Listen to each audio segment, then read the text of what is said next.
शिव विवाह कथा। एक बार भगवान शिव और उनकी पत्नी सती ऋषि अगस्त्य के आश्रम से राम कथा सुनकर लौट रहे थे।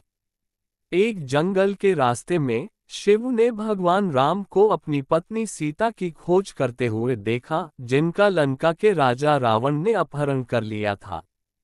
भगवान शिव ने भगवान राम के सम्मान में अपना सिर झुका लिया।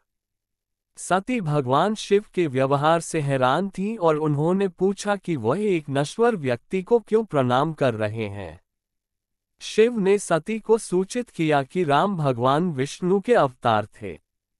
सती उनके उत्तर से संतुष्ट नहीं थी और भगवान ने उन्हें स्वयं जाकर सत्य जानने के लिए कहा। रूप बदलने के लिए अपनी शक्ति का उपयोग करते हुए सती ने सीता का रूप धारण किया और राम के सामने प्रकट हुई। भगवान राम ने तुरंत देवी को पहचान लिया और पूछा, देवी, आप अकेली क्यों हो? शिव कहाँ है? इस पर सती को भगवान राम की महिमा के बारे में पता चला। लेकिन सीता भगवान शिव की मां के समान थी और जब से सती ने सीता का रूप धारण किया तब से उनकी स्थिति बदल गई थी। उस समय से शिव ने उन्हें पत्नी के रूप में देखना बंद कर दिया। सती भगवान शिव के बदलते रवैये से दुखी थी, लेकिन वह भगवान शिव के निवास स्थान कैलाश पर्वत पर रहीं। एक बार सती के पिता दक्ष ने एक यज्ञ का आयोजन किया, लेकिन सती या शिव को आमंत्रित नहीं किया क्योंकि उनका ब्रह्मा के दरबार में शिव के साथ विवाद हुआ था। लेकिन सती यज्ञ में भाग लेना चाहती थी। भगवान शिव ने सती को इससे मना किया।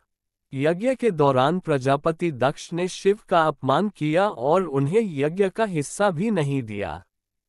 सती ने अपमानित महसूस किया और उन्हें गहरा दुख हुआ। उसने यज्ञ की अग्नि में कूदकर आत्मदाह कर लिया। सती के मृत्यु का समाचार सुनते ही भगवान शिव अत्यंत क्रोधित हो गए। सती के शरीर को लेकर शिव ने रुद्र तांडव या विनाश का नृत्य करना शुरू किया और दक्ष के राज्य का सफाया कर दिया। हर कोई भयभीत था क्योंकि शिव के तांडव में पूरे ब्रह्मांड को नष्ट करने की शक्ति थी। भगवान शिव को शांत करने के लिए विष्णु ने सती के शरीर के 52 टुकड़े कर दिए। ऐसा कहा जाता है कि जहां कहीं भी शक्ति के शरीर के हिस्से गिरे, वहां एक शक्तिपीठ का उदय हुआ। भगवान शिव अब कठोर तपस्या करने लगे और हिमालय चले गए। सती ने पर्वतराज हिमालय की पुत्री पार्वती के रूप में फिर से जन्म लिया।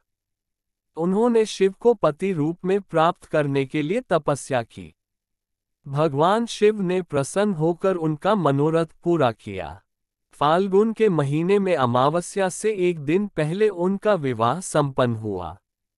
भगवान शिव और पार्वती के विवाह के इस दिन को हर साल महाशिवरात्रि के रूप में मनाया जाता है।